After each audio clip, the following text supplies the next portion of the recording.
Om Sadashiva Samarambam Shankaracharya Madhyamam Asmadacharya Paryantam Vande Guru Paramparam Ishvaro Guratmeti Murti Veda Vibhagine Vyomabda Vyapta Dehaya Dakshnamurtaye Namaha Sava Vedanta Sedanta Gocharam Tamagocharam Govindam Paramanandam Satguru Pranatoshmaham Om Om Shanti Shanti Shanti Om Namastê. Bem-vindo todos, Vedanta Brasil. Então, Marcelo, você tinha me lembrado aqui que algumas... tinha uma passagem, né, que eu tinha visto, eu tinha prometido. Qual é a passagem que você falou sobre a culpa? A culpa inconsciente lá, você ia ver os comentários do Paramartananda. É o verso? É o verso? É quando ele comenta que foram omitidos os versos 47. Ok. Cobre, então, os versos 47 e 70, a maioria dos buscadores ocidentais, exceto talvez aqueles que tiveram contato com a espiritualidade védica. O impacto da morte na investigação. Karma Mukti, a ideia bastante peculiar de que alguém faz boas ações, vai para o céu, etc, etc. E, finalmente, Videha Mukti, a liberação da morte, quando para cá, nenhum dos quais endossado por Vidyaranya. Há uma afirmação de que um acúmulo de culpa inconsciente causado por ações adármicas pode impedir a assimilação. Então, eu infelizmente, né, devido a uns problemas que eu tive essa semana, eu não pude fazer esse trabalho. Eu quero ouvir esses versos aqui, né, com o Vidyaranya, para ver se tem algumas pérolas boas, né, nesta passagem. Paramartananda, e eu vou ver se eu faço hoje, para a gente repassar isso amanhã, tá?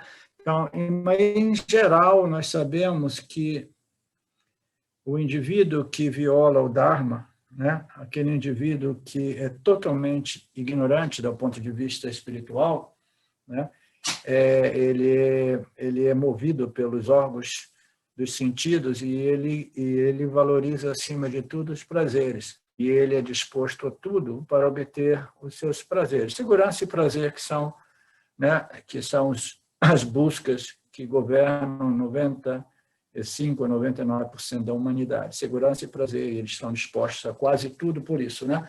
Então, as pessoas que violam o Dharma, eles naturalmente acumulam um papa karma, né, que no final das contas, mesmo que seja a nível inconsciente, quase sempre inconsciente, ele conduz ao desenvolvimento de um sentimento de culpa, né, e de inadequação, né? Esse sentimento de culpa, de inadequação, ele vai condicionar a mente consciente do indivíduo e naturalmente vai se tornar um impedimento, né? Porque a assimilação desse conhecimento velho, desse conhecimento espiritual, requer uma mente pura, uma mente não constantemente sujeita a esses santitas, né? Esses karmas, essas impressões, essas memórias sutis conflitantes, né? São conflitos, são sentimentos de culpa, de arrependimento, né?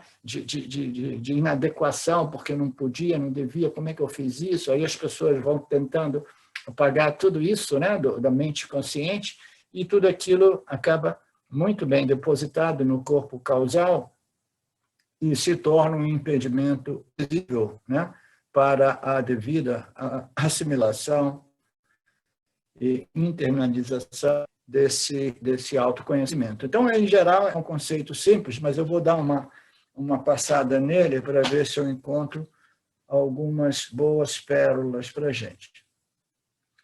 No capítulo 9, né? E neste capítulo 9, nós vimos que é um capítulo dedicado à meditação, ocorre em diversos dos nossos textos, né? Nós dedicamos uma passagem, né, ao Upasana, e ali, invariavelmente, né, nós fazemos uma clara distinção entre o Upasana do ponto de vista meditativo, né, de criar uma determinada condição mental para que nós possamos desfrutar de silêncio, paz, né, sattva e outras experiências, né, prazerosas, né, a nível sutil, espiritual, a distinção entre esse tipo de meditação e a meditação vedântica, que é Shravana, Manana e Nididhyasana, que é o estudo, a contemplação, internalização, né, integração, assimilação desses conhecimentos.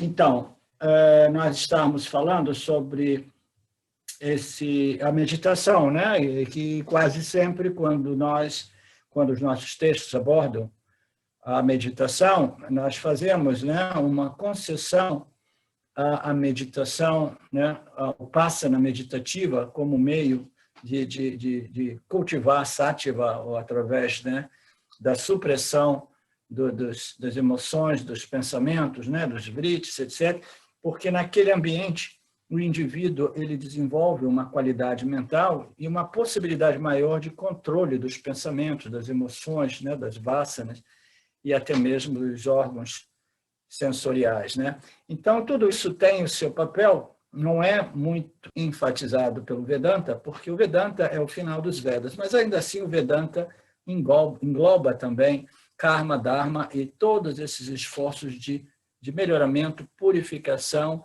regulação, né, o controle dos nossos aparelhos, né, de experiência, os nossos órgãos de ação, interação, experiência, conhecimento. Então, nós vimos que no mundo da meditação existem os conhecimentos, né? E os conhecimentos eles podem ser obstruídos devido à falta de determinadas qualificações, né, bem desenvolvidas, né? E os conhecimentos eles podem ser direto e pode ser indireto, que é um tema que nós temos abordado muito frequentemente já há mais de um mês, né? Então, o conhecimento direto e indireto, nós também passamos por ele nas últimas classes, né? Foi um tema muito bacana, que eu acho que foi de benefício de muitos, né? Muitos de nós.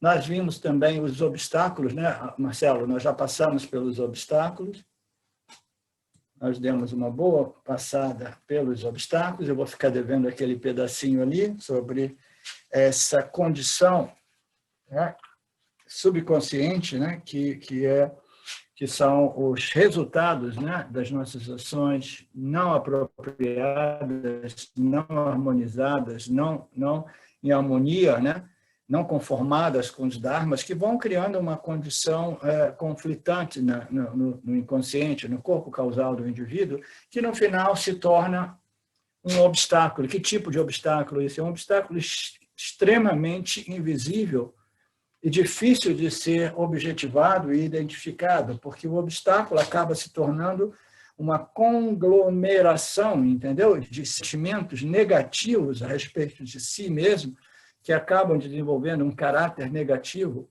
uma personalidade negativa, que é um grandíssimo obstáculo para a assimilação do conhecimento direto e imediato, né? Então, nós temos que tomar cuidado com as nossas ações, é por isso que, no início de tudo, o Vedanta aborda a questão do Dharma e a questão das ações que precisam ser colocadas, né, como respostas ao campo, em harmonia com essas leis universais cósmicas, para evitar o quê? Esses conflitos subconscientes que acabam criando uma personalidade, né, de modo geral, negativa, né, negativa.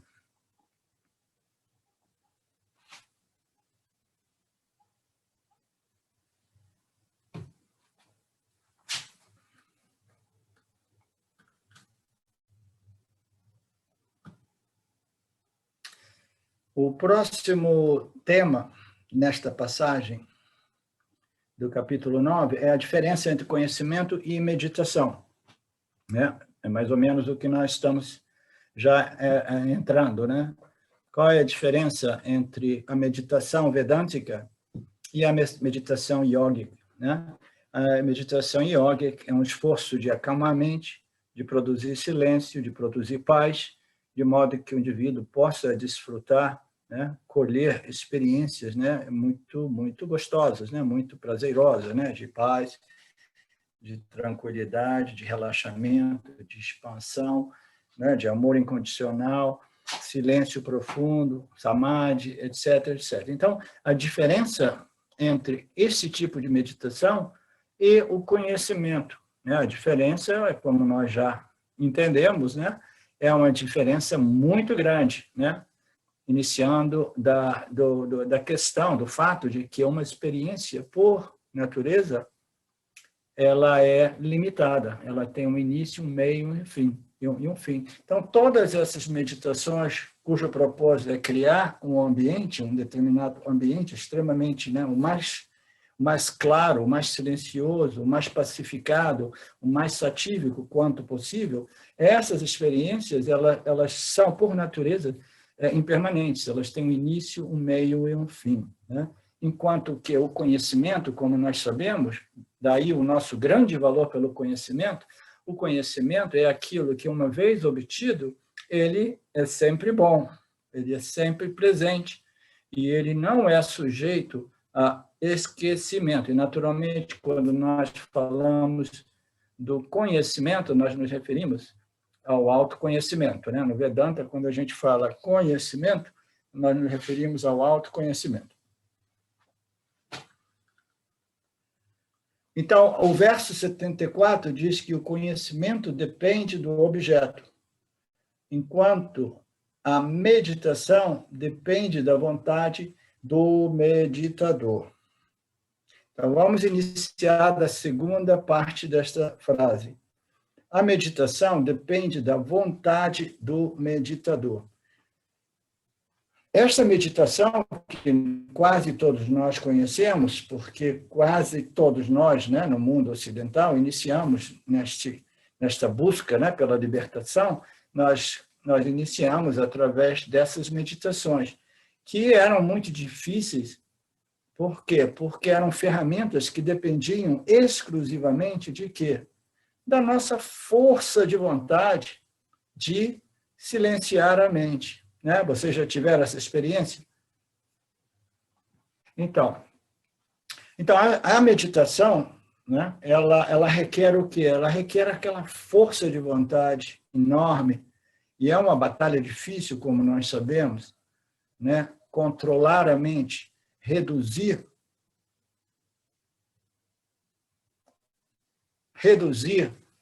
né, a velocidade daquele fluxo constante de uma mente extremamente ativa, né? Ou despertar a clareza mental numa mente apática, tamásica, né? Na medida que você quer meditar no silêncio, por exemplo, e a mente está apática, o que ocorre com o meditador tamásico? O meditador tamásico é um que tem um monte de galo na cabeça. Vocês já sabiam disso? Eles começam a meditar, mas eles são fundamentalmente tamásicos, e alguns deles gostam de meditar no joelho, né, ou sentado em posições mais malabaristas, né? Aí eles caem com a cabeça no chão, porque eles se adormecem, eles dormem e pum, caem. Então, se um indivíduo é muito tamásico, é difícil essa meditação, que depende exclusivamente da nossa força de vontade de permanecer alerta e com uma mente muito clara, uma mente muito pacificada, né? muito silenciosa, né? Muito tranquila, etc., né? Com aquela capacidade de percepção, de conhecimento, né? Aguçado, percepção de que há do vazio, né? A maioria dos yogis pensam nesses termos, né? Então, essa meditação, ela depende da força de vontade do meditador. Alguns de vocês já devem ter ouvido eu dizer no passado que a meditação, ela depende da força da vontade, e ela raramente frutifica Por quê? Porque ela sozinha ela é impotente para controlar a mente e os órgãos dos sentidos. Ela é impotente, entendeu? Porque depende só da força de vontade. E o que eu costumo dizer é que se a força de vontade do yogi, do meditador, estiver aliada, né, com o conhecimento, a compreensão da lógica como apresentada pelas escrituras do Vedanta, né, então nós temos duas forças, né, e aí sim nós temos a capacidade, o potencial de vencer essa ignorância cósmica universal. Porque nós temos os conhecimentos, nós estamos contemplando e nós temos a força de vontade, não somente que nos permite compreender isso, mas de preparar a mente para compreender isso. É por isso que o Vedanta ele não despreza completamente o Upasana Yoga, fundado somente na força de vontade, de controlar os pensamentos e de controlar os órgãos dos sentidos. Fala, não, tudo isso é parte, né, daquelas disciplinas de autocontrole que possuem um certo valor espiritual, mas realmente elas só frutificam, né, em autoconhecimento na medida que elas preparam o terreno, aí o conhecimento, o jnana, as análises, as lógicas como apresentadas, as análises de experiências que gradualmente vão nos conduzir aos Mahavakyas finais do Vedanta, né? Então, tudo isso precisa ser muito bem, né, aliado.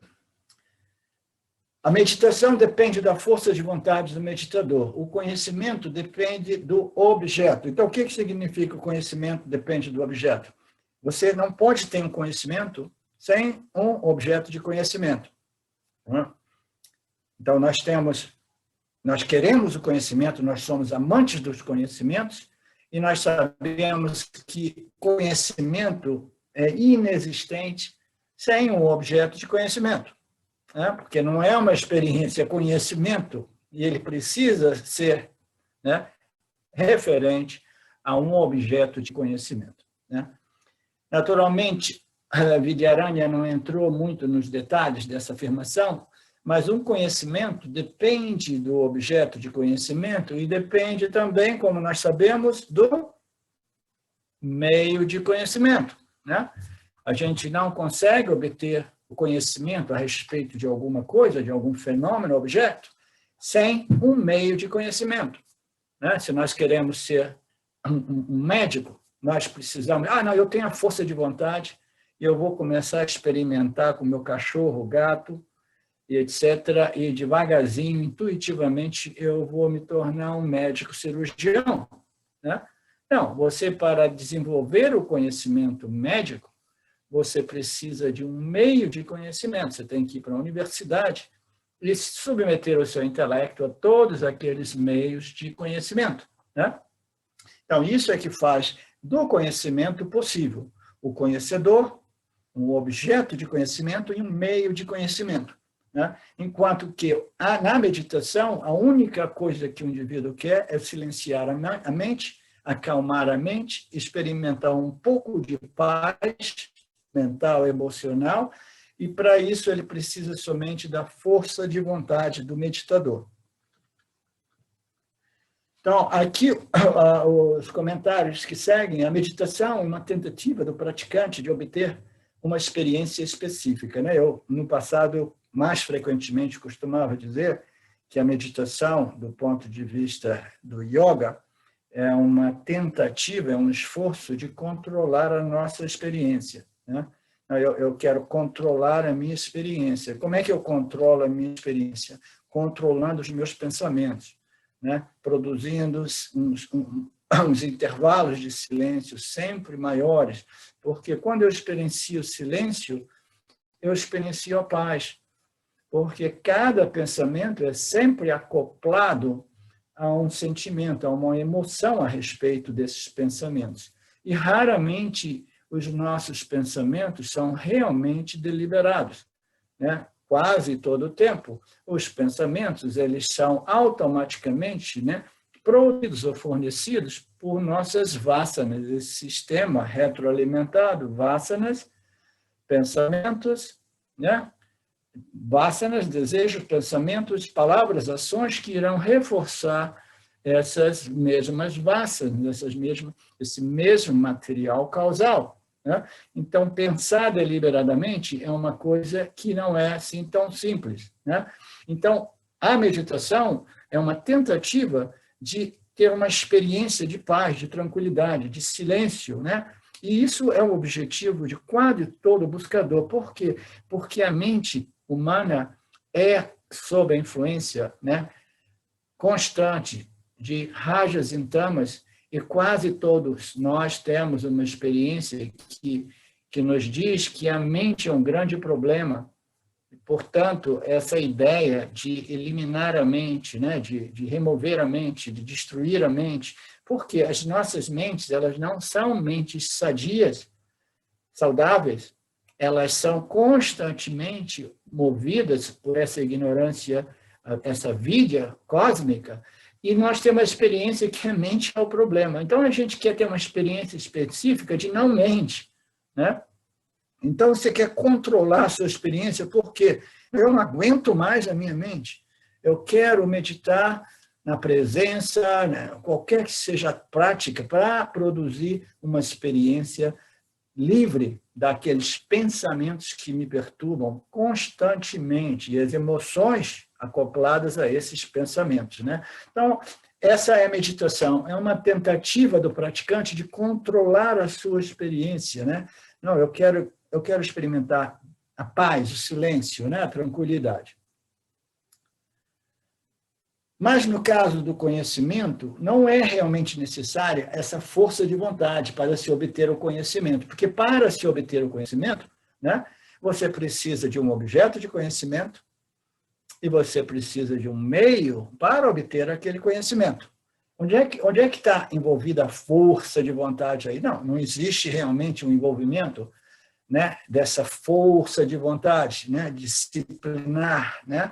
Não, a disciplina e a força de vontade serve ao propósito de qualificar a mente, né, através desse processo chamado yoga, né, de desenvolver uma mente mais focada, mais clara, mais flexível para receber informações ou conhecimentos ou revelações novas que não são compatíveis com o nosso programa, né? Então, no caso da meditação, do conhecimento, você não precisa realmente dessa força de vontade. Muito embora a força de vontade a gente pode também usar como sinônimo de um desejo, né?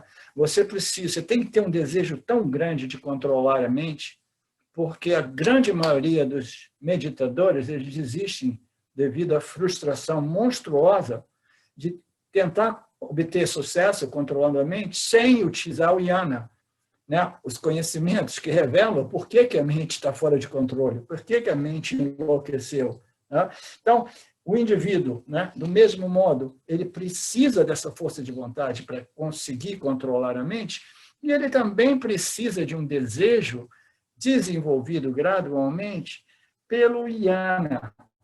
Mas o desejo pelo jnana é um desejo diferente do desejo de controlar a mente. Controlar a mente é uma batalha monstruosa que requer uma força de vontade, né? Mas o desejo por conhecimento, ele depende principalmente, e também desejo do seu desejo, que é o mumukshutva, desejo, né, um valor desenvolvido e um desejo pelo conhecimento, pelo autoconhecimento. É uma maturidade espiritual que nos permite compreender a diferença entre experiência e conhecimento, e gradualmente nós desenvolvemos esse grande valor pelo autoconhecimento. Mas é uma coisa livre de esforço constante, né? de autodeterminação, como é que se diz aqui? De disciplina, né? Força de vontade constante. Não, você precisa de uma mente qualificada, sim, você precisa de uma mente madura, sim, senão o indivíduo jamais vai chegar perto do jnana, ele vai sempre viver movido pelo desejo, pela experiência, né?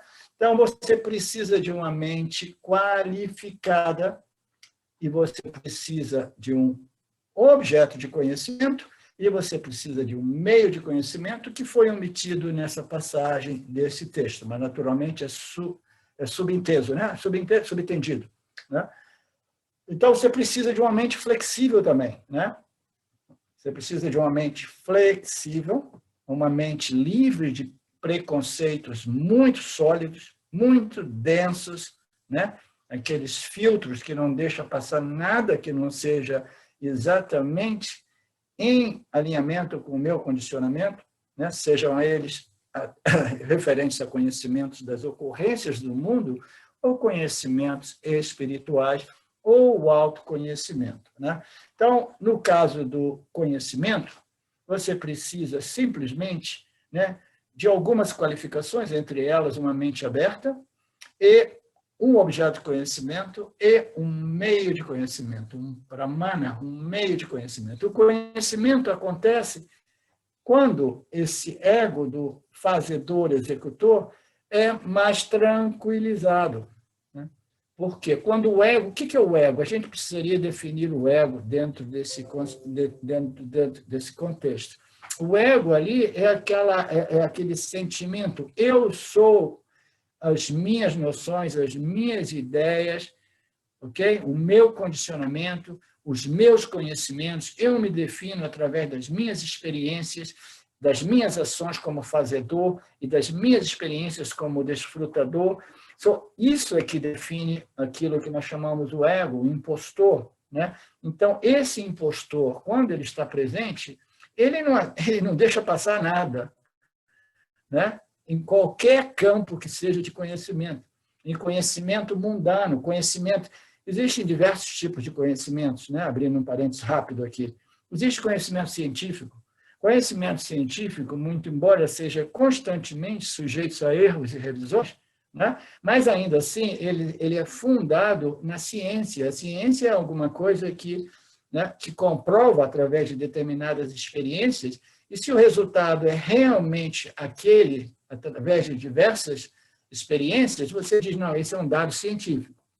Ok? Existe uma conexão entre isso e aquilo. Okay? Então, existem determinados conhecimentos que são científicos, embora sujeitos a erros e necessidade de revisões. Né?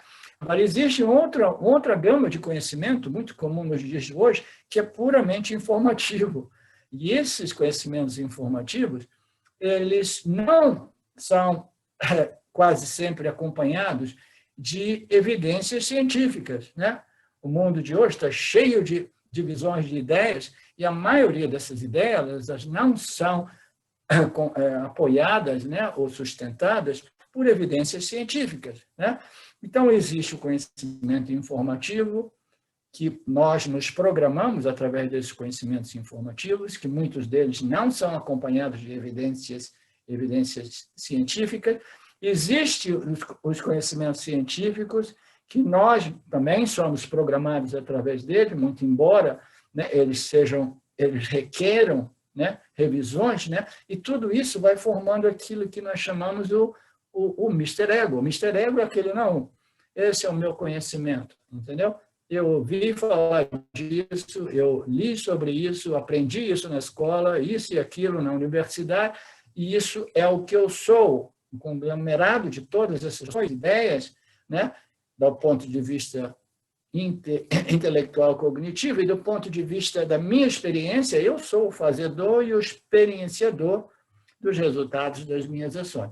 Então, o conhecimento, né, o ponto aqui nesta passagem, é que o conhecimento ele ocorre quando esse ego, este sentimento, eu sou o cara, eu sou, isso é o meu conhecimento, quando esta noção equivocada, essa identificação equivocada com aquilo que eu penso, que eu acho, que eu acredito e que eu experiencio, entendeu? E que eu creio, todas as minhas crenças, quando a identificação é muito sólida com isso, o filtro é tão denso que não passa nenhum conhecimento, né?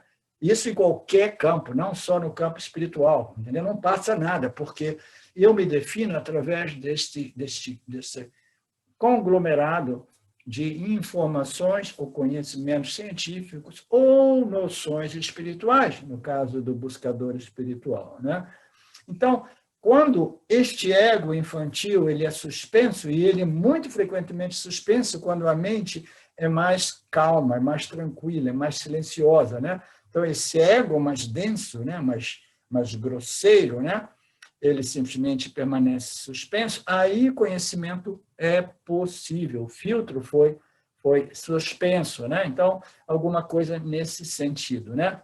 Então, o conhecimento ocorre quando este ego ele é, né, suspenso ou ele é simplesmente minimizado, né? No entanto, uma vez que o valor do conhecimento referente ao conhecimento espiritual, referente a moksha, é devidamente desenvolvido, né? Nós temos um valor desenvolvido por moksha, né? Então, esse é um outro modo de compreender esse processo, né? Esse processo que nos conduz, né, ao autoconhecimento e à libertação é um processo de desenvolvimento de um valor pelo conhecimento. Por quê? Porque 99% da humanidade possui um valor desenvolvido principalmente pelas experiências, né?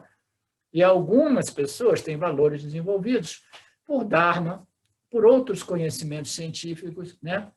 Alguns conhecimentos informativos, e aqueles indivíduos mais maturos, eles convertem todos esses desejos, né, por Artha, Kama e Dharma, num desejo por autoconhecimento e moksha, né? Então, uma vez que o indivíduo tenha desenvolvido esse valor pelo autoconhecimento e pela libertação como única coisa realmente valiosa, né? Então, não existe realmente a força de vontade já não é realmente necessária, né? Quando o indivíduo ele desenvolveu esse valor, ele aprecia, né, o conhecimento, é preciso força de vontade para manter aberto, a menos que o desejo pela libertação seja intenso. No entanto, uma vez que o valor do conhecimento é apreciado, é preciso força de vontade. Não, aqui o James está apresentando o fato, como eu já havia apresentado antes, que uma certa força de vontade, mas é uma força de vontade diferente, que eu apresentei como uma maturidade, né? Uma maturidade que gradualmente nos permite deixar o desejo pela experiência e buscar, né, desenvolver um desejo pela compreensão das declarações reveladas pelo Vedanta, né? Então, nesse sentido, essa força de vontade é mais um valor pelo autoconhecimento que é desenvolvido gradualmente, né? E a mente também precisa de ser o quê? Uma mente flexível e aberta, né? Então, o ego ele precisa estar, né, menos, né, evidente, de modo que o indivíduo possua essas qualificações básicas, que é a humildade, a paciência e uma flexibilidade mental e emocional para não filtrar todas as noções que não sejam absolutamente idênticas ao nosso programa, seja ele científico ou ideias espirituais, noções espirituais. Para a libertação seja intenso. Quando esse desejo por moksha é intenso, né? Ali o James está colocando nesses termos, essa força de vontade ela não é mais necessária. Era esse o meu ponto no início dessa discussão. Quando nós temos essa maturidade, esse valor pelo autoconhecimento muito desenvolvido, é absolutamente garantido que a nossa destinação, que é o autorreconhecimento, é inevitável.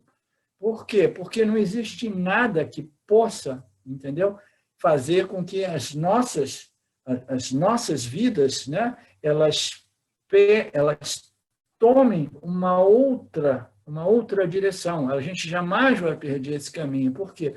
Porque agora eu desenvolvi esse assim chamado mumukshutva. Né? Mumukshutva é um desejo ardente, uma certeza, uma maturidade total que me convenceu de que somente esse conhecimento, Aham Brahmasmi, é realmente valioso, somente resolver o meu problema existencial humano, né? Então, nesse caso, não existe questão de disciplina, você simplesmente continua contemplando, né? Ouvindo, refletindo, né? E gradualmente internalizando, né? Processando, digerindo, né? Internalizando esses conhecimentos até que eles se tornem fatos, né? Se tornem um conhecimento direto e imediato, sempre presente, sempre à nossa disposição, sem nenhuma sombra de dúvida, né? Então, neste caso, não existe algum obstáculo, né? Porque o desejo é muito bem desenvolvido, o valor pelo autoconhecimento já foi desenvolvido anteriormente, e agora o desejo pela libertação é tão intenso, né, que o indivíduo aposta todas as fichas nesta busca de autocompreensão, né? E ele faz isso sem ter que usar a força de vontade. A força de vontade é importante no início para quebrar a inércia da ignorância. Vocês entendem o que eu estou dizendo? No início, a força de vontade é importantíssima e a perseverança, né? A persistência constantemente, né? Se associando aos professores e às escrituras, até que a gente chega a um ponto que não existe mais retorno, um ponto a partir do qual não existe mais necessidade de esforço disciplinar, porque aquele desejo se tornou uma paixão, aquela paixão se tornou uma obsessão, a sua vida se torna aquilo de tal modo que aquilo vai em automático, entendeu? Você simplesmente, o seu desejo tomou conta da sua vida e você é movido por esse desejo e não existe nenhum obstáculo que possa impedir este auto-reconhecimento, né? No estágio Nididhyasana, que é o estágio final, não existe dúvidas sobre a natureza de uma pessoa como consciência ilimitada. Então, nesse estágio final, que é o Nididhyasana, o indivíduo já não tem nenhuma dúvida, né?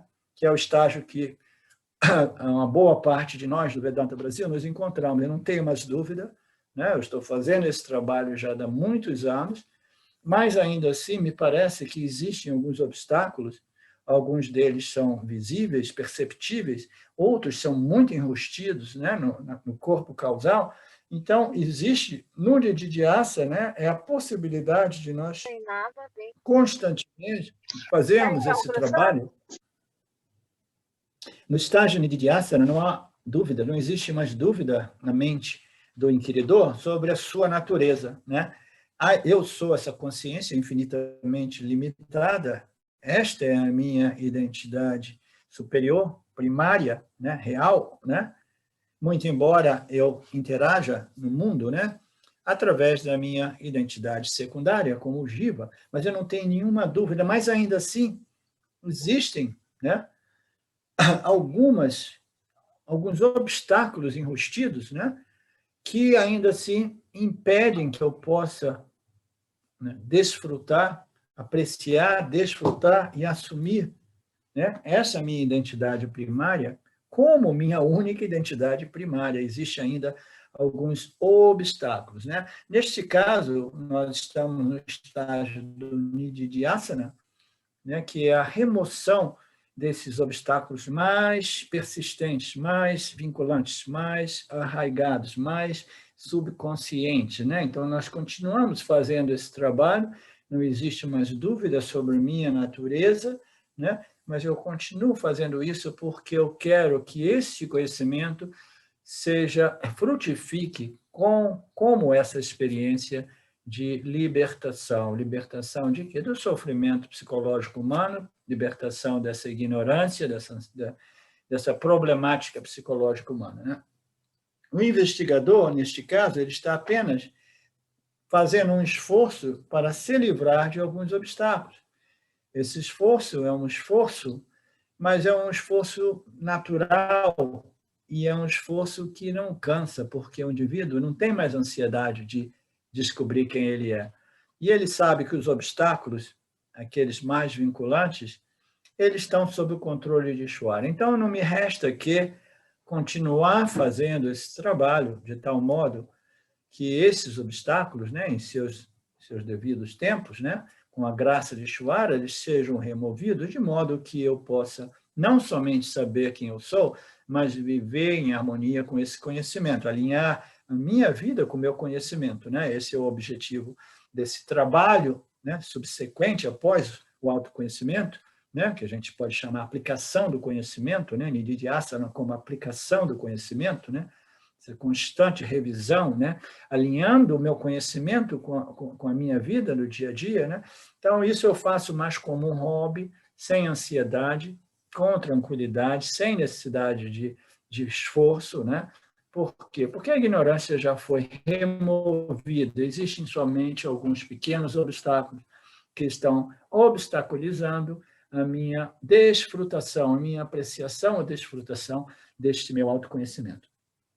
Por outro lado, na meditação, imagina-se que o indivíduo mas na meditação, imagina-se que se é ilimitado, espera-se algum tipo de experiência que confirme essa crença. Deixa eu ler de novo aqui. Hoje eu não tive nem tempo de ler essas passagens aqui. O investigador está apenas tentando, né, no estágio da Nididhyasana, tentando se livrar de alguns obstáculos. Mas na meditação, ele imagina que ele é ilimitado e espera-se algum tipo de experiência que confirme essa crença. Ok. Na meditação, quando o indivíduo medita, né, eu não sou exatamente no que essa meditação, James, se refere.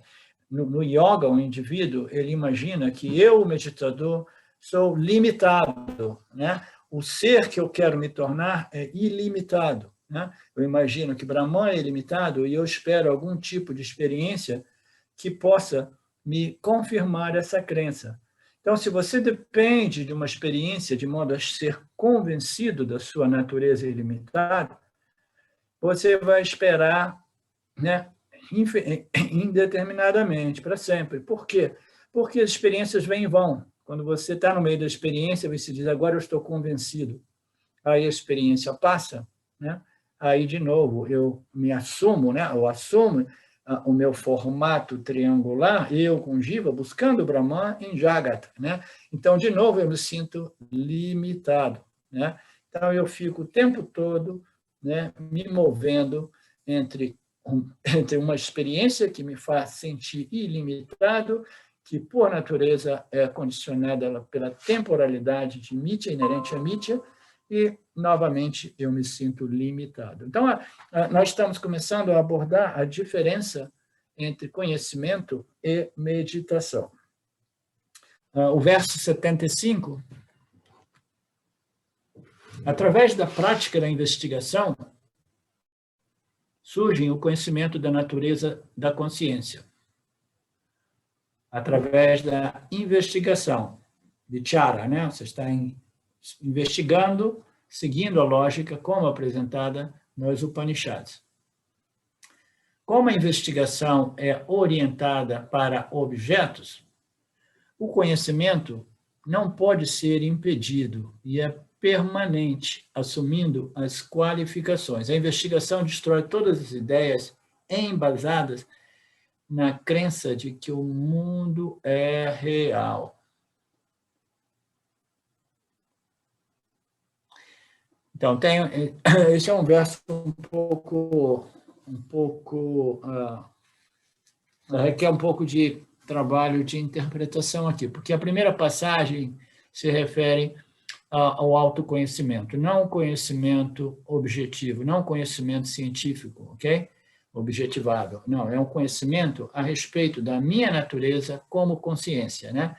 Então, através da prática da investigação, que é uma prática curiosa, é uma prática, né, através da inquirição, né, através da contemplação, através do estudo, né, cognitivamente analisando, né, reexaminando as nossas experiências, reexaminando a lógica apresentada pelos Upanishads, né? Então, através desse trabalho cognitivo e intelectual, né, baseado nesses níveis diferentes, né, da nossa experiência humana, o conhecimento da minha real natureza como consciência, ele surge, né? Por quê? Porque nós estamos querendo obter o autoconhecimento, o conhecimento a respeito da minha natureza como consciência, e nós estamos utilizando um meio, um modo, né, um pramana, a investigação, ao invés de a ação. Né? Então, outra coisa a compreender aqui é que existem dois pramanas fundamentais, né? Meios através dos quais nós obtemos uns resultados. Um deles, que é o mais comumente utilizado, né, no mundo, é a experiência, é a ação. Você age, você faz alguma coisa, entendeu? Você faz alguma ação, seja ela uma ação mental, verbal, física, emocional, qualquer que seja a ação, você faz uma ação e o objetivo seu é obter um determinado resultado. E esses resultados, invariavelmente, eles são experiências, eles são melhoramentos do jiva, tá? Então, experiências, né? Então, existe esse relacionamento entre ação e experiência. Existe também um outro tipo, né, de pramana, né, que é a contemplação, ou inquirição, ou investigação, né, ou reflexão, né, seguindo a lógica, né, apresentada pelas escrituras.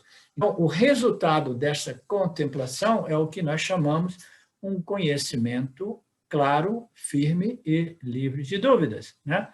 Então, se nós queremos, né, a experiência, a gente age, né? Principalmente do ponto de vista espiritual. A gente faz alguma coisa para colher o resultado daquela ação. Mas se nós queremos um conhecimento firme, claro e sempre presente, nós só podemos obter esse conhecimento através de quê?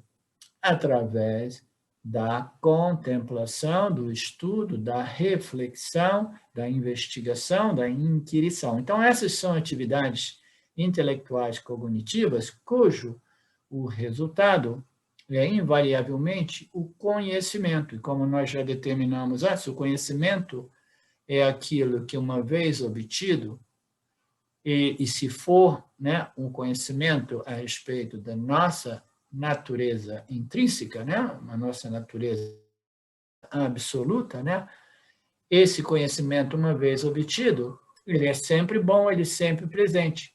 Por quê? Porque é o conhecimento de algo que não somente é sempre presente, mas ele é sempre presente sem jamais se modificar. Então, você não precisa, de novo, fazer um outro processo de inquirição, investigação, para compreender um outro aspecto da sua real natureza, porque a sua real natureza mudou. Não, sua real natureza é sempre a mesma. Uma vez você obtém esse conhecimento é sempre bom, ok? E sempre presente. E ele já não é livre, já não é sujeito ao esquecimento. Por quê? Você obteve o conhecimento de alguma coisa que é sempre presente como o iluminador do intelecto, que experiencia e conhece. Então, como você vai esquecer alguma coisa que está sempre ali presente, brilhando na sua experiência, né? Brilhando no intelecto e propiciando todas as experiências e os conhecimentos, né? Então, através da prática da inquirição, da contemplação, do estudo, da investigação, surge o conhecimento da natureza da consciência. Ok. Através da prática da investigação, surge o conhecimento da natureza da consciência do indivíduo, né, como consciência, né? Então, o ponto aqui é que a investigação, o jnana, né, a inquirição, a análise, a lógica, né, através desse processo cognitivo, e somente através dele, surge o conhecimento da natureza, né, do indivíduo como consciência, né? Como a investigação é orientada para objetos, o conhecimento não pode ser impedido e é permanente, assumindo as qualificações estejam, né, bem desenvolvidas, né? A investigação destrói todas as ideias embasadas na crença de que o mundo é real, né? Então, quando eu li agora esse verso, né, no intervalo, eu achei que tem alguma coisa errada com esse verso, mas muito provavelmente não, a tradução é correta e esses comentários aqui me deram algumas indicações do que Vidyaranya, né, estivesse realmente sugerindo, né, nesse processo aqui, nessa lógica, né? Então vamos lá. Como a investigação é orientada para objetos, o conhecimento não pode ser impedido e é permanente, assumindo as qualificações que tenham sido desenvolvidas, né? Então, essa investigação, ela é sempre orientada para o quê? Um objeto de investigação, né? Você está investigando e você vai investigar em alguma coisa que você acredita seja um objeto que irá te libertar do samsara, né? A investigação é sempre orientada para um objeto de investigação, um objeto de conhecimento. Portanto, você está usando um meio adequado para o conhecimento. Você está utilizando o quê? Vichara. Vichara é aquilo que conduz ao conhecimento. E por que a investigação é sempre orientada a um objeto de conhecimento? Então, não tem modo. O conhecimento será alcançado, nada irá impedir esse autoconhecimento, e ele se torna permanente, claro, e sempre presente, sempre à disposição, assumindo que o indivíduo esteja devidamente qualificado, tá? Então, o significado desta passagem de novo, fazer claro, né, deixar claro que a investigação ela precisa ser objetiva. Então, uma possível aparente contradição ali é que a gente sabe que o ser, que Brahman, não é realmente objetivável, não é um objeto de conhecimento, não é um objeto de investigação. Mas, ainda assim, todas as passagens, todos os textos do Vedanta, como Swami Shimaya costumava dizer, analise, investigue, né? A nossa ferramenta é a investigação, a inquirição, né? A análise, né?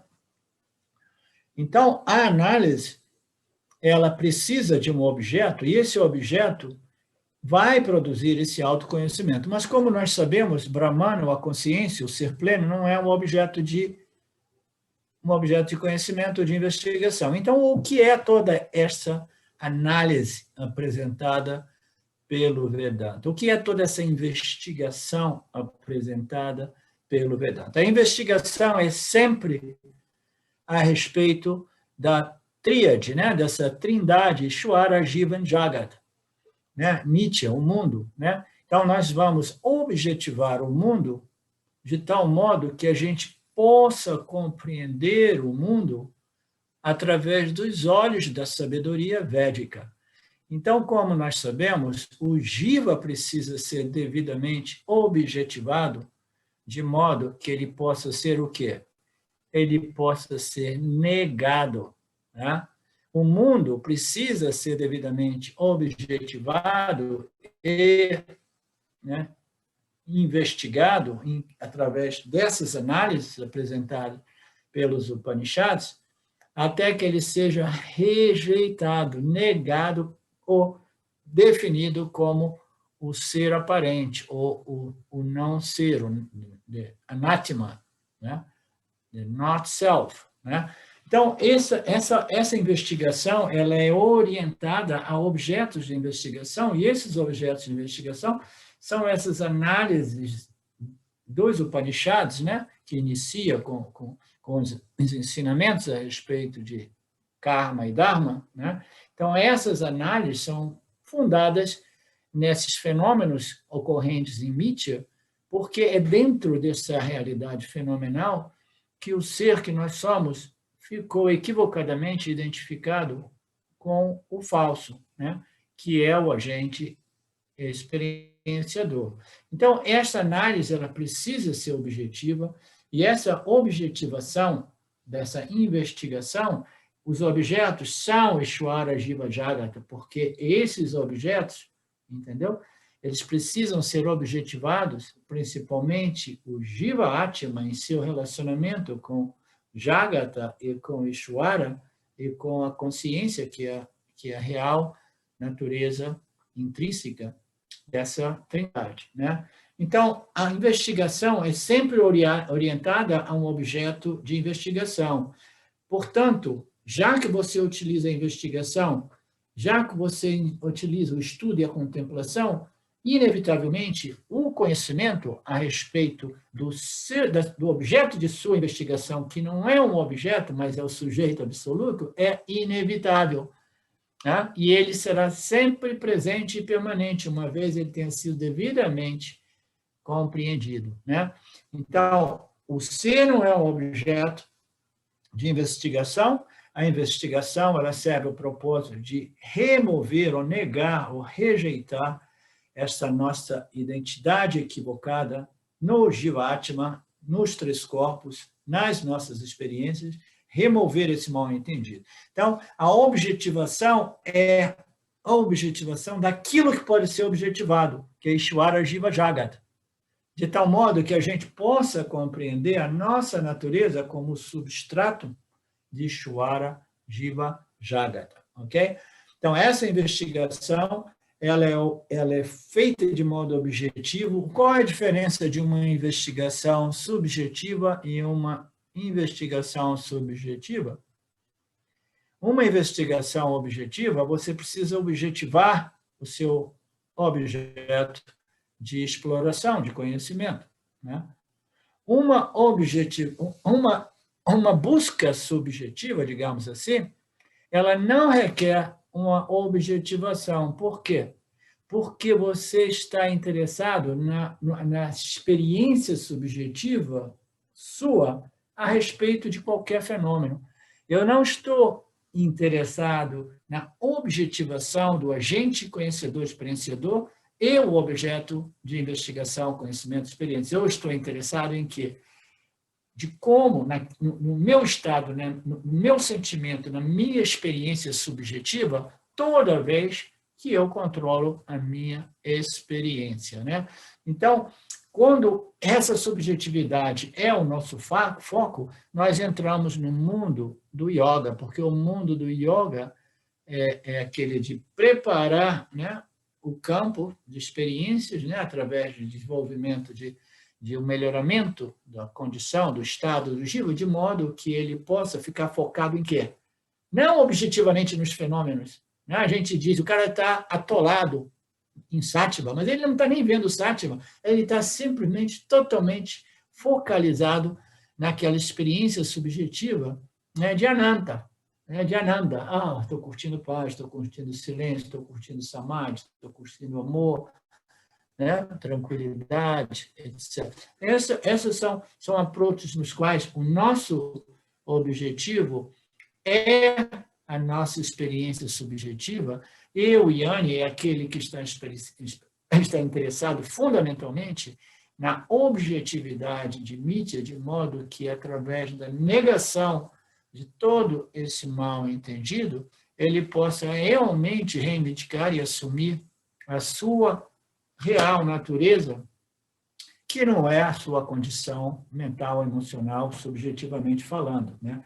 A subjetividade, o que é a subjetividade? Que a gente fica, né, vendo o mundo através desse agente, através do intelecto, né, do corpo sutil desse agente, e cada um de nós interpreta e experiencia o mundo de modo diferente. Por quê? Porque a nossa perspectiva é subjetiva. Eu vejo o mundo através da minha percepção subjetiva e, portanto, a minha percepção do mundo é completamente diferente da do meu vizinho, entendeu?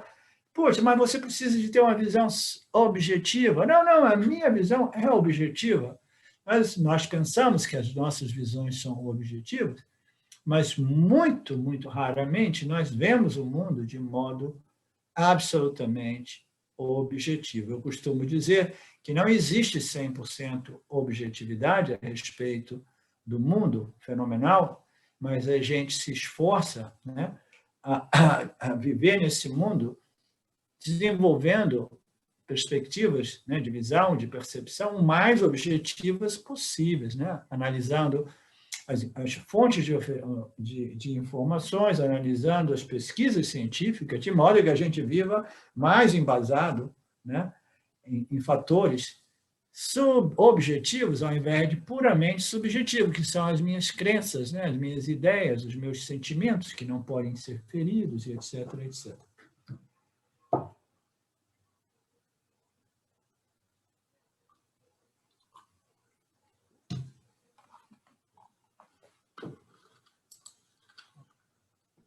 Ok. Como a investigação é orientada de modo objetivo, o conhecimento é inevitável. E ele é sempre bom, assumindo o investigador possua as devidas qualificações. A investigação destrói todas as ideias embasadas na crença de que o mundo é real. Então, essa investigação muito objetiva a respeito de Ishvara, Jiva e Jagat, ela vai destruir, ela vai cancelar a realidade de Ishvara, Jiva e Jagat. Vai fazer desaparecer? Não. Ele tem o papel de cancelar a realidade do Jiva, ele jamais irá cancelar o Jiva, ele irá cancelar a crença de realidade no Jiva, né? Então, fundamentalmente, a investigação, o Nididhyasana proposto por Vedanta, ele serve ao propósito de cancelar essa crença de que o Jiva é real, Jagata é real, os objetos de Jagata são super reais, eles servem ao propósito de me completar, né? E Ishvara é real. Então, essa crença de realidade, ela precisa ser objetivada, né? De tal modo que o mal-entendido possa ser removido, né? E o indivíduo possa cancelar, né, essa condição subjetiva, que é a crença de que a realidade é dualidade. Por que é subjetiva? Porque eu experiencio isso subjetivamente. Eu experiencio a distância entre eu e o outro, eu e os outros objetos, o tempo que requer, né, as locomoções entre um objeto, eu indo para um objeto, para o outro, os tempos, né, derivados, né, decorrentes de cada contato com esses objetos de experiência. Então, todo esse aparato, né, todo esse mundo de experiências sensoriais é a nossa subjetividade, e essa subjetividade, né, que a realidade é a dualidade, o mundo é real, e o Criador também é real, e o Jiva, o agente que experiencia este Jagata, é real. Isso precisa ser destruído, como diz aqui. Essa investigação objetiva, você está objetivando o quê? Brahman? Não, Brahman não é sujeito à investigação, à objetivação. Essa objetivação, eu estou objetivando e analisando as minhas experiências e objetivando o relacionamento entre Jiva, Ishvara e Jagata, ok? E o modo qual Jiva, Ishvara e Jagata se relacionam com Brahman. Então, essa investigação, sim, precisa ser muito objetiva, de modo que todas essas crenças, né, embasadas na ideia de realidade, de mithya, tenham sido devidamente canceladas. Então, o autoconhecimento é um processo de cancelamento. Nós pensamos muitas vezes que é um processo infinito de melhoramento do Jiva, mas não, né? Daí algumas ideias de que o autoconhecimento é o suicídio do Jiva, é acabar com o Jiva, é cancelar o Jiva, mas não é cancelar cancelando mesmo, é cancelando a ideia, a noção, a crença de que o Jiva é real. Então, este autoconhecimento não é melhoramento, mas é cancelamento ou cancelação. É cancelamento ou cancelação? Ou consolação? Cancelamento. Então, é o cancelamento, não é o melhoramento do Jiva, muito embora o melhoramento do Jiva seja um bom hobby, né? Viver, né? Cuidando do seu Jiva, de modo que ele se comporte, né, segundo essas leis, né, cósmicas do Lord Ishvara, né, o Criador, é uma boa prática, né, de mithya, né? Atividades e mídia. Onde é que nós estamos? Ok. Então, já os meditadores, eles tentam o quê? O meditador está interessado em melhoramento, em purificação, em transcendência ou eliminação do jiva, das mentes, dos pensamentos e do mundo, né? Quando o meditador ele chega num certo grau, né, de experiências, de apagões, né, como às vezes eu gosto de dizer, dá uns apagões, aí ele se sente realizado. Por quê? Porque ele cancelou o mundo, né? Mas será que ele cancelou realmente? Não, ele cancelou temporariamente, porque o samadhi, o nirvikalpa samadhi também tem um fim, né? Tem um início. Então, esses transcendentes, né, esses meditadores, melhorar, transcender, cancelar ou eliminar literalmente o mundo. Eles não compreendem que o mundo não pode ser realmente eliminado ou removido, qualquer que seja o estado do indivíduo, nem mesmo o suicídio irá eliminar a presença desse mundo, que vai e vem sempre em constante modificação. Você pode, sim, cancelar ou remover o quê? A crença de que essa tríade é real, Ishvara, Jiva, Jagat. Então, o meditador, ele tenta transcender ou eliminar, essa tríade, eliminar a sua mente, de modo que raramente eles vão se interessar em examinar e investigar as suas mentes, os seus programas, as suas crenças, as suas subjetividades. Então, o meditador, o cara que vive buscando essa experiência subjetiva de paz, de tranquilidade, de silêncio, de samadhi, ele não está interessado em analisar o seu próprio material subjetivo, porque ele quer experimentar, ele não quer investigar. Ele não quer investigar o corpo sutil, a mente, o intelecto, que é o nosso instrumento primário que nos permite experimentar e conhecer. Ele quer simplesmente promover, de qualquer modo, um apagão, de tal modo que ele não precise lidar com o intelecto, com o corpo sutil, com o mundo, com os pensamentos, com os sentimentos. Ele quer se livrar, é aquela história, ele quer jogar o bebezinho junto com a água suja da banheira. Não, cara, você jogou, a esposa chorando, já disse, você jogou o bebezinho, você falou para me jogar fora a água, o bebezinho estava na água, o bebezinho também foi junto com a água. Não, desce lá, vê se o bebezinho pode ser salvo ainda. Não, você não quer jogar fora tudo, entendeu? Você simplesmente, você sabe que a mente, Ishvara, os pensamentos, as emoções, tudo isso pertence a Ishvara, e elas vêm e vão, e você simplesmente precisa desenvolver a clareza de compreensão, de convicção de que tudo isso é somente parte desta ordem de realidade aparente secundária, que não é realmente real. Então, é um processo de cancelamento. Mas já os meditadores, eles querem remover ou eliminar tudo isso literalmente, efetivamente, através do silêncio profundo, através da ausência de pensamentos, ausência de objetos, através do nirvikalpa samadhi, etc, etc. Então, eles jamais vão se interessar realmente em investigar a subjetividade, esse instrumento primário através do qual ele percebe o mundo, ele sofre o mundo, e aí ele quer simplesmente destruir este instrumento primário, ou remover ele, ou cancelar ele, mas essa é uma missão impossível, porque quando o indivíduo suspende os seus esforços de samadhi yoga, ele simplesmente vê o seu aparato, o seu meio, o seu instrumento primário de conhecer, experimentar, ele vê ele intacto, exatamente como antes.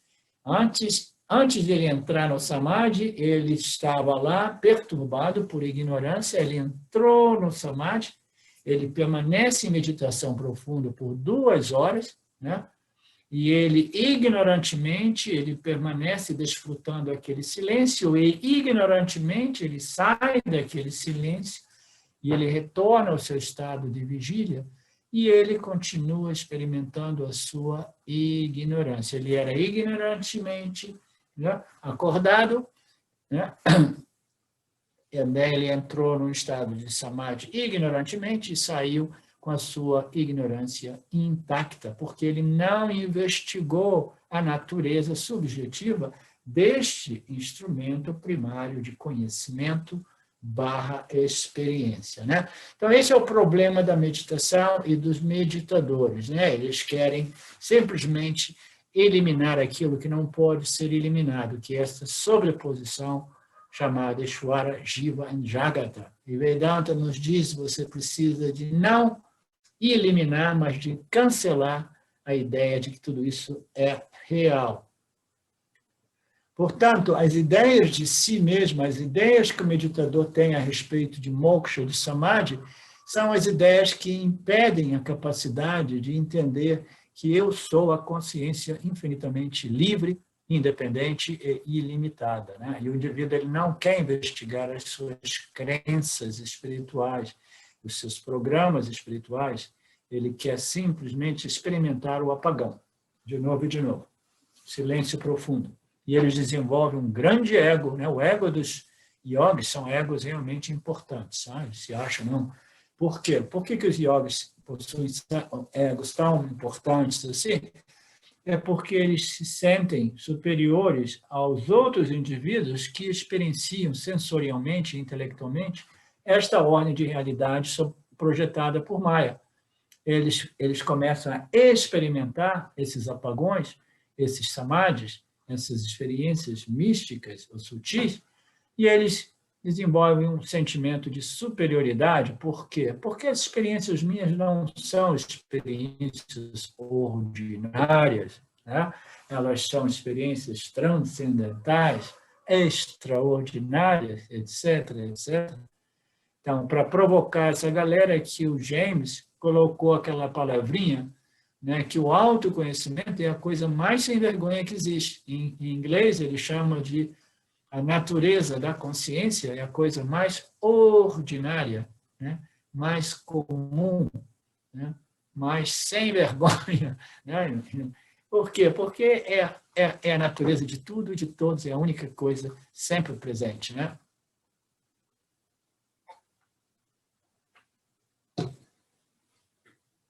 A investigação é olhar para o condicionamento à luz do conhecimento. Então, essa investigação objetiva é objetivar o nosso sistema de crenças e de valores, entendeu? Objetivamente, olhar para tudo isso sob a luz das escrituras do conhecimento, as escrituras reveladas por Ishvara através dos Upanishads. Então, a objetivação, esse trabalho de investigação, de inquirição, é a aplicação do conhecimento, é olhar para o Jiva, Ishvara e Jagat, olhar para as atitudes, as ideias, as noções, as crenças limitantes de valores e de atributos, olhar para tudo isso objetivamente sob a luz do conhecimento, como apresentado nas escrituras do Vedanta, né?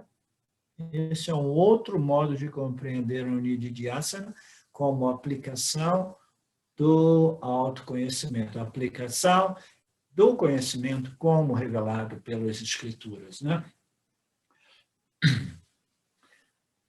Isso evidencia a ignorância na forma de crenças, opiniões. Então, tudo isso vai fazer o quê? Vai trazer à luz do consciente aquilo que antes era inconsciente. Vai trazer à luz da minha mente consciente, da mente do intelecto inquiridor, objetivador, investigador, ele está trazendo à luz da mente consciente todas aquelas noções, crenças autolimitantes que estavam enrustidas no subconsciente, no corpo causal. Então, você vai objetivar, você vai trazer à luz do seu consciente, da sua mente consciente, e você vai olhar para tudo isso e, naturalmente, essa luz do conhecimento, por natureza, ele dissipa a escuridão da ignorância.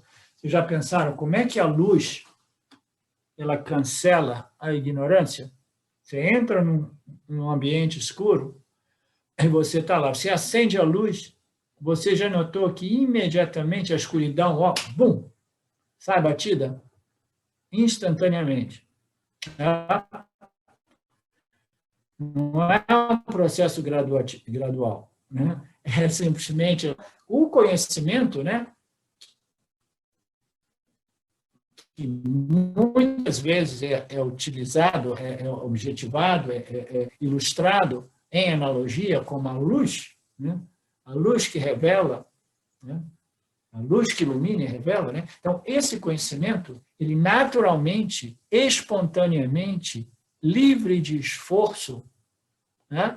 Ele dissipa a escuridão da ignorância.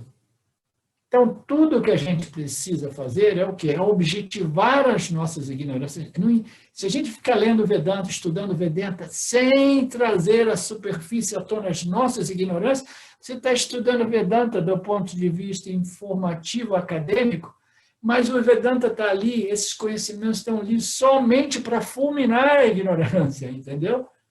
A gente precisa trazer, né, sob a luz desse conhecimento, de modo que a luz possa dissipar a escuridão.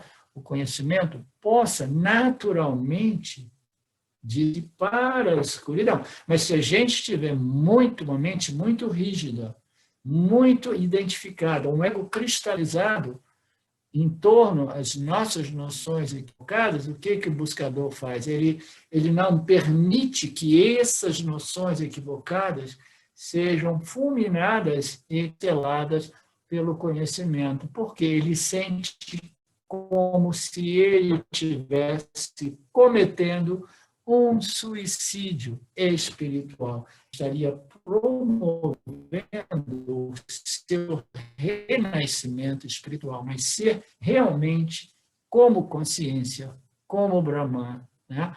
Em vez de permanecer preso naquele nascimento, eu sou o corpo com uma data de nascimento e com uma data de óbito, né? Que nem está sob nosso controle.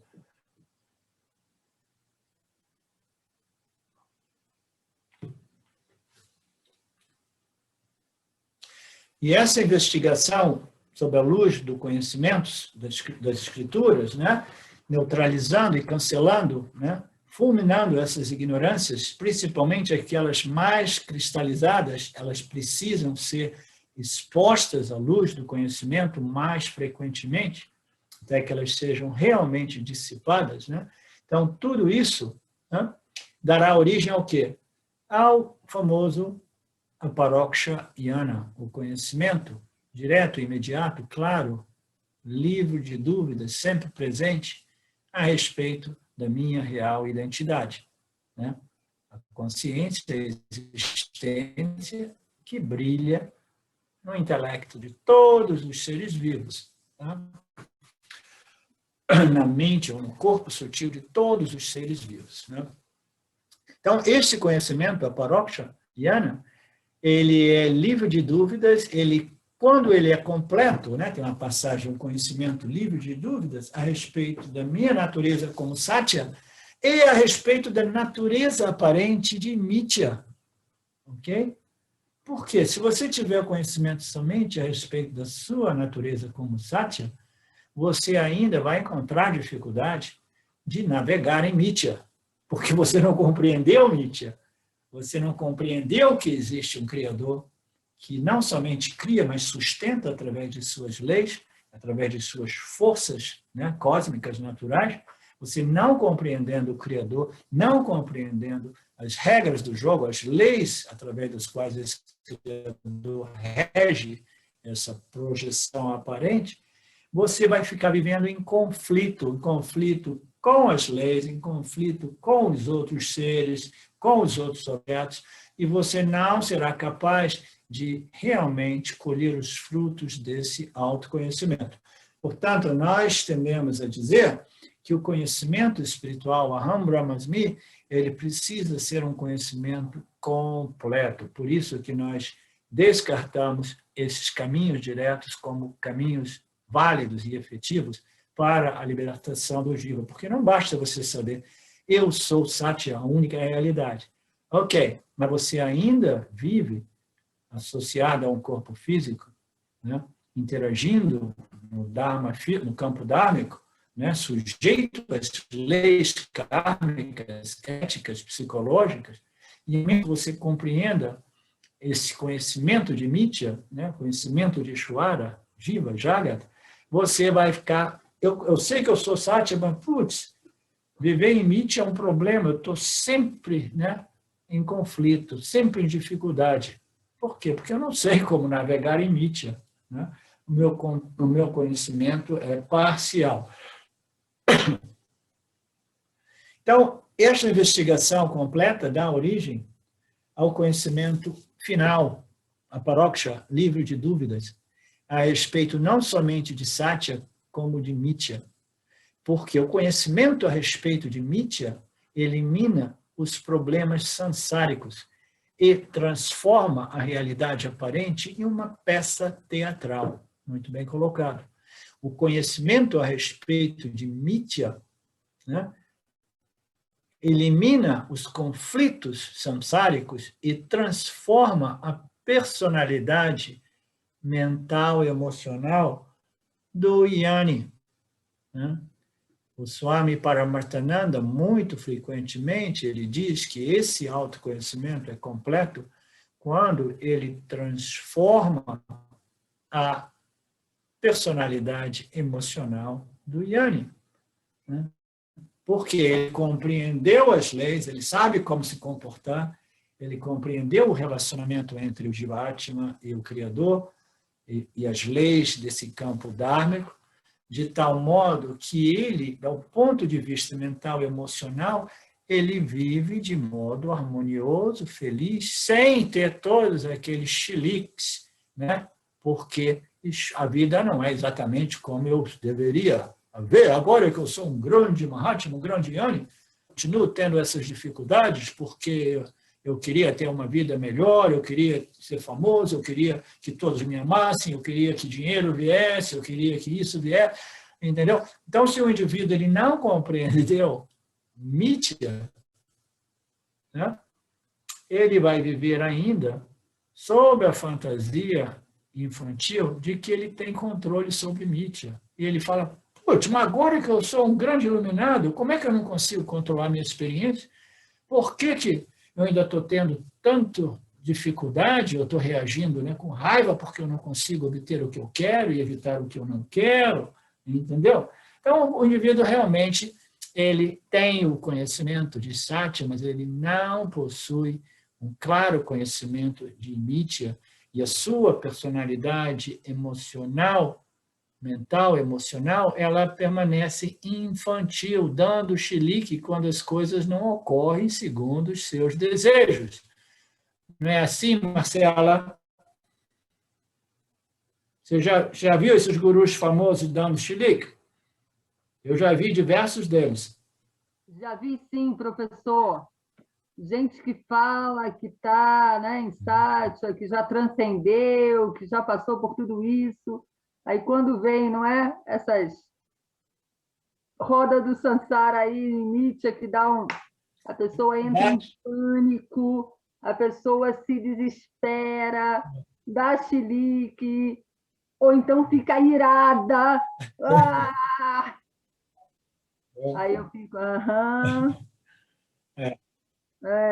Namastê, né? Exatamente. Namastê, não, é isso mesmo, tudo bem. Ele pode porque ele é iluminado. Legal, obrigado pela contribuição. É bom ter essas pessoas com mais experientes, como a Marcela, que possam dar os seus testemunhos, né? Vocês fiquem à vontade aí também. O conhecimento, a Paroksha Jnana, é independente dos pensamentos e sentimentos de alguém, né? Ele não depende da minha subjetividade emocional, não depende da minha subjetividade sensorial. Eu não preciso estar experienciando punya, de modo que esse conhecimento esteja sempre presente, sempre claramente presente. Ele não depende de punya, as adversidades estarão ali, entendeu? As dores, né? E os desprazeres podem estar presentes, mas esse conhecimento é absolutamente inabalado, porque ele pertence a uma outra subordem de realidade. Dentro de Nietzsche existem diversas subordens de realidade. O conhecimento é uma ordem de realidade. A experiência é uma outra ordem de realidade puramente subjetiva. O conhecimento é bom para todos, entendeu? O conhecimento, quando ele é fiel ao objeto de conhecimento, ele é um para todos. Mas a experiência de cada jiva é independentemente subjetiva. É simplesmente um produto das nossas vássanas, os filtros através dos quais a gente experiencia os fenômenos, né? Então, o conhecimento, esse conhecimento,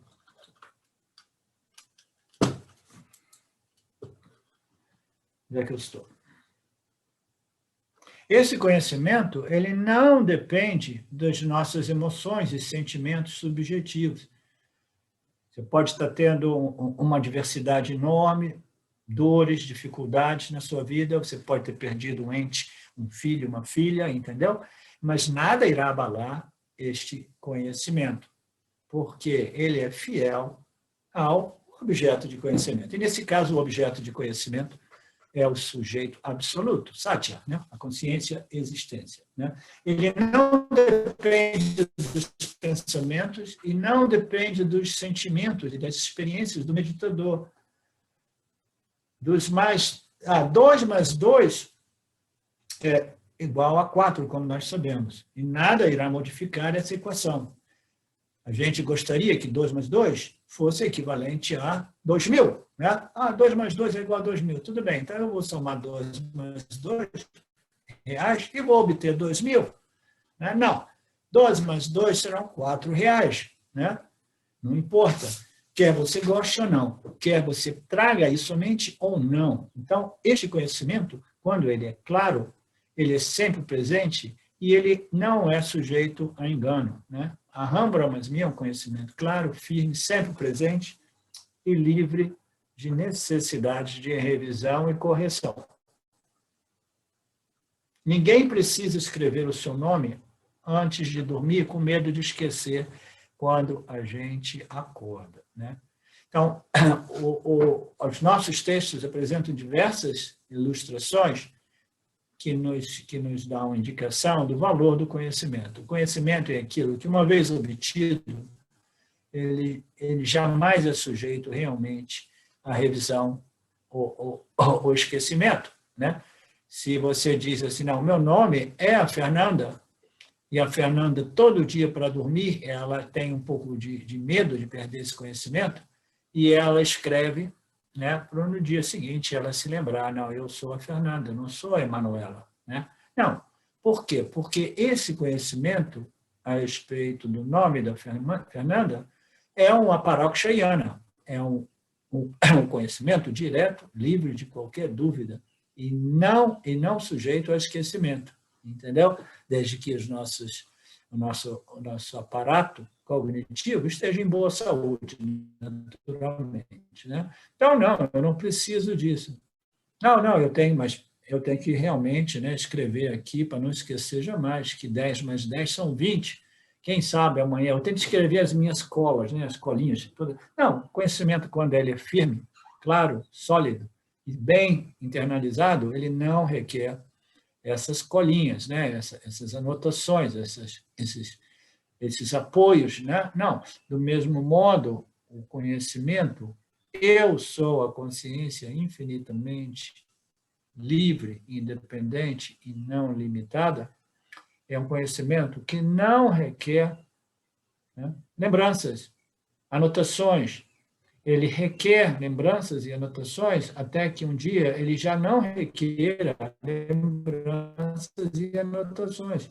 Não existe nada de mal em fazer anotações durante classes, né, inquiritivas ou investigativas, ou estudos, né, sobre o Vedanta. Né? Eu nunca fui inclinado a escrever anotações em toda a minha vida, até mesmo como estudante, mas existem muitas pessoas no Vedanta que fazem anotações, e isso é bom para elas, senão elas não fariam, né?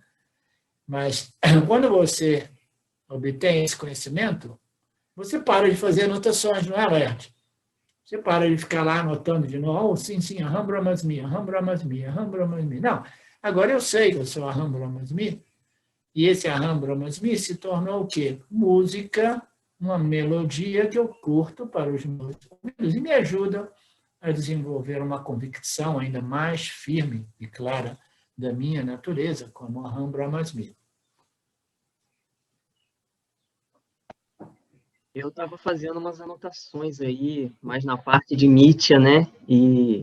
Porque eu gosto também de anotar, mas eu nem volto lá, assim, mas eu gosto de escrever, né? Mas sobre a parte de Mitya, que a gente, né, a gente ainda não chega no Vedanta, a gente não estudou tanto, é legal dar uma... para depois juntar o quebra-cabeça. A maioria das pessoas nas classes Vedanta fazem anotações. Não tomem o meu exemplo como um bom exemplo ou mau exemplo, é simplesmente o meu jeito, entendeu? Eu nunca fiz anotações. O que tiver que entrar e ser absorvido e assimilado, vai entrando, vai entrando, vai entrando. E eu desenvolvi uma confiança de que, gradualmente, no momento justo, Ishvara resgata aquelas assimilações, aquelas aprendizagens a respeito da metodologia de ensino, aí ele traz, né, aquelas passagens, de modo que eu possa, né, ilustrar um pouco os ensinamentos dentro das minhas possibilidades o melhor possível. Mas não significa criticar ninguém por fazer anotações, absolutamente não. Quase todos fazem anotações. Naturalmente, o problema de fazer anotações é qual? Alguém pode me dizer o problema de fazer anotações? É que no momento que a gente está ali escrevendo anotações, a gente está perdendo o que está sendo dito. É inevitável, né? Então, fazer anotações é ótimo nos dias de hoje, já que nós temos toda essa tecnologia à nossa disposição. Você pausa o vídeo, faz as suas anotações, né? Aí você volta 2 minutos e prossegue. Sempre que você achar necessário mais anotações, você dá uma pausada, né? Para não perder outras passagens. Então, nos dias de hoje, fazer anotações não é já um grande problema, porque quase todos nós temos acessos aos áudios e vídeos, né, desses ensinamentos.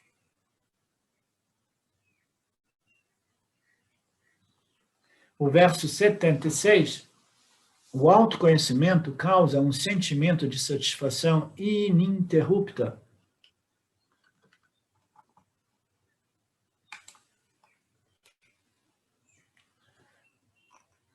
Deixa eu dar uma olhadinha em quem que está presente, eu gosto sempre de ver quem é que está presente.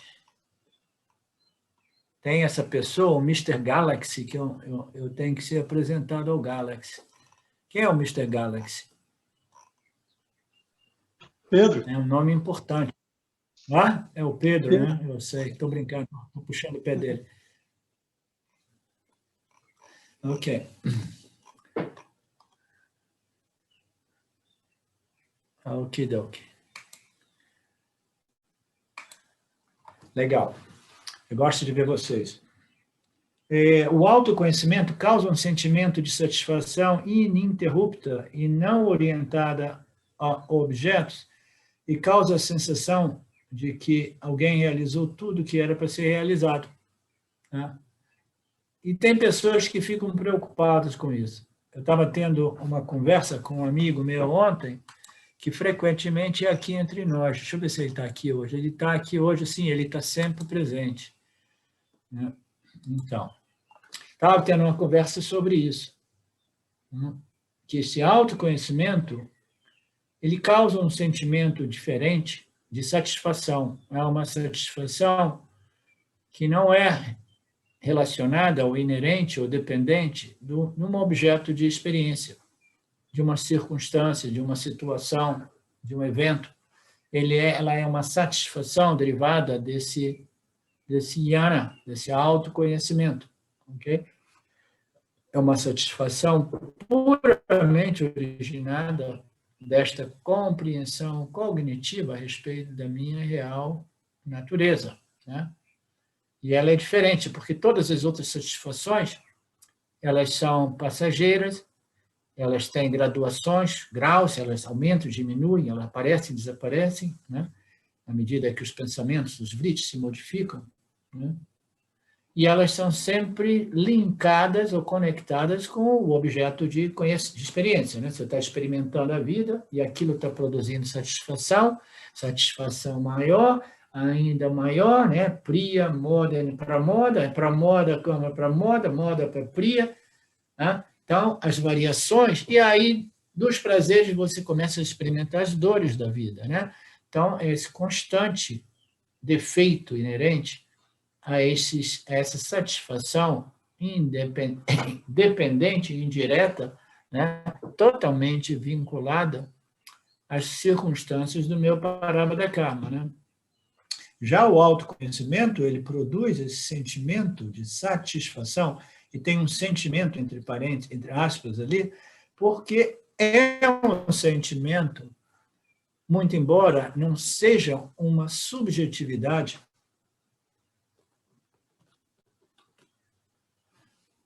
muito embora não seja um sentimento subjetivo, que é uma função da minha programação mental naquele determinado momento em relação ao meu parabada karma. Não.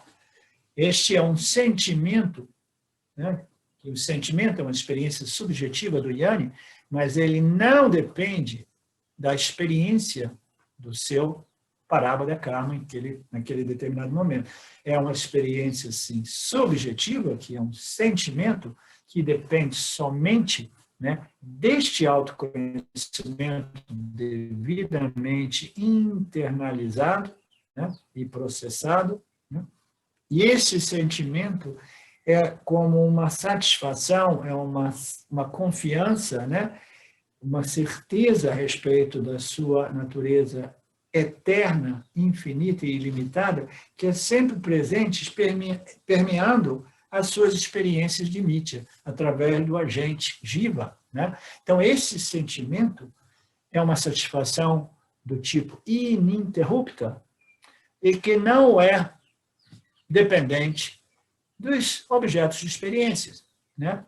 Ela não é assim, não, eu estou curtindo uma felicidade. Por que você está feliz agora? Eu ganhei na loteria esportiva. Não, eu consegui, entendeu? Aquele meu objetivo, passei no exame, eu consegui aquele emprego maravilhoso, né? Eu consegui um contrato novo para a minha empresa, né? Eu consegui um relacionamento novo, ou qualquer que seja, entendeu? Hoje, realmente, eu fui convidado e eu vou comer aquele meu prato italiano que é o meu favorito. Então, eu já estou curtindo uma satisfação só de imaginar o prazer, né? Então, todos esses sentimentos de satisfações, eles são defeituosos, eles são variações de graus, né? Eles começam e terminam, eles se transformam em desprazer, o prazer se transforma em desprazer, né? Inevitavelmente. E tudo isso é vinculado aos objetos que nós não temos nenhum controle e que são constantemente produzidos, né, e administrados e governados por Ishvara através dos nossos parabada karmas, né? Então, esse autoconhecimento, ele produz esse sentimento, é uma satisfação sempre constante, ela permeia, né, a experiência humana, ela não está vindo dos objetos, ela não depende do parabada karma, ela é além do parabada karma, é uma satisfação inerente ao jnana, ela deriva desse conhecimento cognitivo e intelectual que liberta o indivíduo, né, dessa crença equivocada de que ele é o agente experienciador e que ele tem controle sobre as suas experiências. Então, é um autoconhecimento que produz uma paz e uma tranquilidade que é além da compreensão dos humanos sansáricos, né? Aquela paz que passa todo e qualquer entendimento, né? Do ponto de vista sansárico, né? E produz uma sensação de que o indivíduo realizou tudo o que era para ser realizado. Essa passagem, ela existe em diversos dos Upanishads. Você realizou, você compreendeu aquilo que era para ser compreendido. Uma vez compreendido aquilo, você compreendeu tudo que poderia ser compreendido. Uma vez realizado, você realizou tudo que poderia ser realizado. E voltando para a conversa com o meu amigo de ontem, fica aquela coisa, porra, mas se eu tenho essa sensação de satisfação, de realização, eu obtive, né? Eu realizei, eu conquistei realmente tudo, a minha missão está cumprida, não existe mais nada que realmente eu precise fazer aqui, entendeu? É a sensação de que você realizou tudo. Você teve o conhecimento, que uma vez conhecido esse conhecimento, coloca fim ao desejo por mais conhecimentos. Então, as pessoas pensam assim, poxa, é uma situação meio perigosa, né? Por quê? Porque se eu já realizei tudo que tem para ser realizado e agora eu não tenho mais, né, esta força motivacional, né, para experimentar e viver e obter e conquistar, né? Então, o autoconhecimento, que era minha última paixão, uma vez obtido, putz, não existe mais nenhuma paixão para mim, nem mesmo uma paixão espiritual de autoconhecimento. Então, as pessoas acham que o cara vai ficar numa situação difícil, né? meia deprimida, porque ele já não tem objetivos na vida, já não tem realizações, porque os objetivos dependem da crença de que o melhoramento, ou que a conquista, que a realização é a força que move o mundo e que nos tornam pessoas, né, apaixonadas pela vida, né, vivendo com felicidade, com prazer, com tesão, com vigor, etc., etc., né? E agora, como é que eu vou viver se eu já não tenho este tesão pela vida, essa paixão pela vida, né? Por quê? Porque eu já realizei tudo aquilo que eu tinha que realizar, né? E agora, o que eu faço com a minha vida? Né? Alguém ficou preocupado com esse verso? Falem a verdade, hein? Um pouco de preocupação. Hã? O Eduardo ficou preocupado? Hã?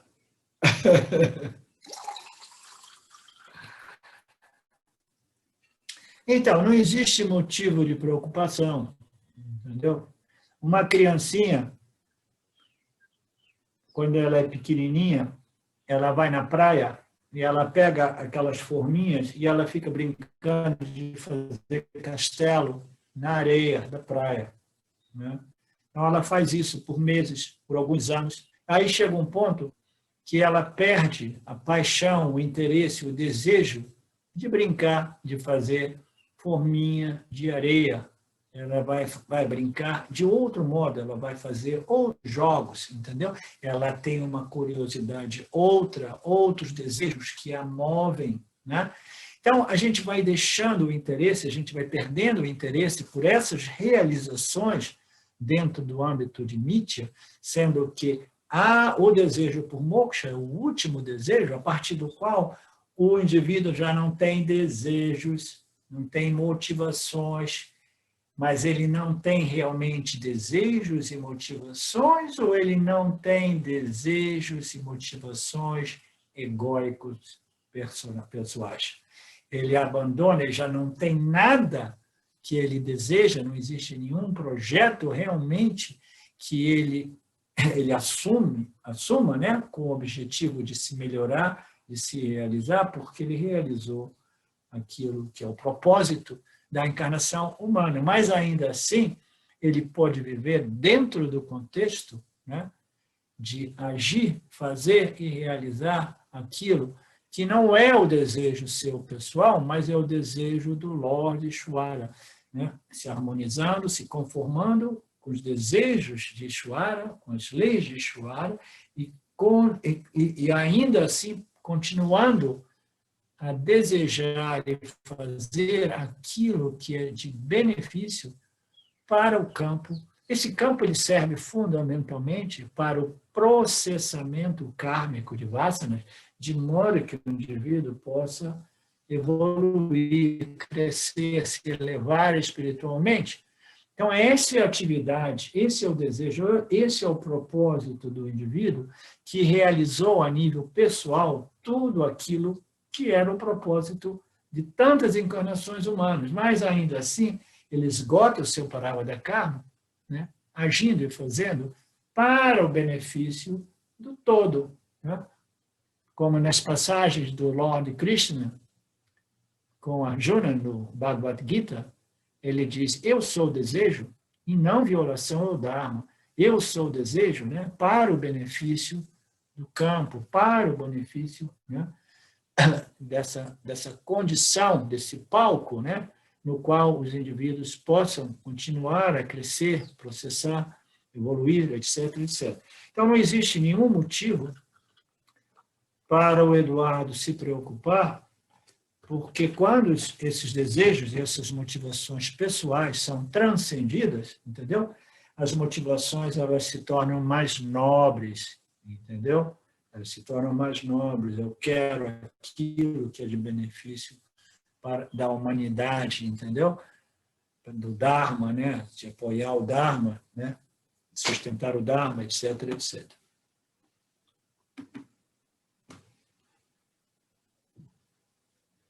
Que horas são?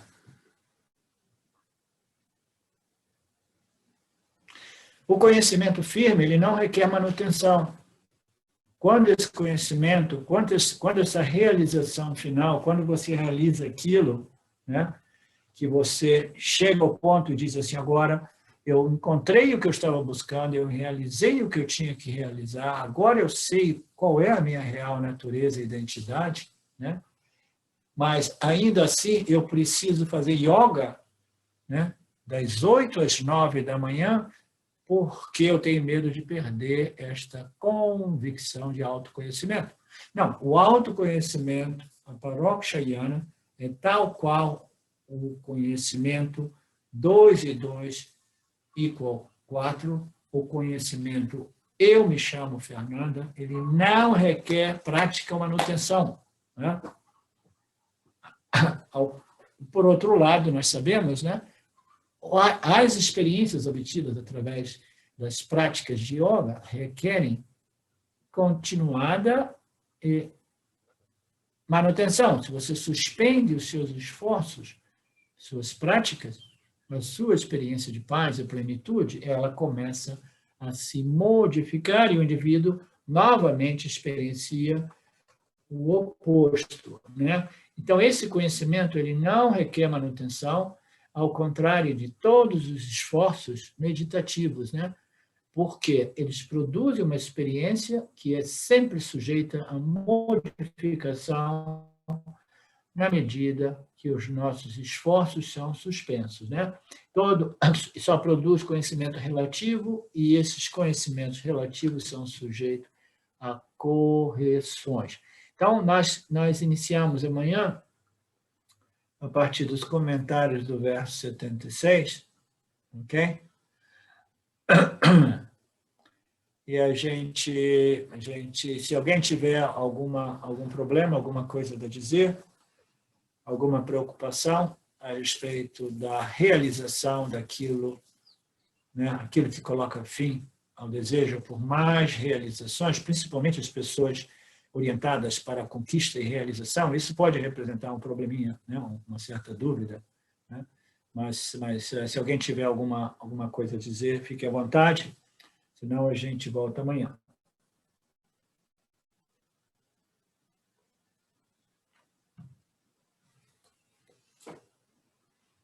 Om Purnamada Purnamidam Purnamudachyate Purnasya Purnamadaya Purnameva Vashishyate. Om Shanti Shanti Shanti. Thank you, Lord. Obrigado a vocês. Até amanhã. Arrivederci. Love, love. Big hug.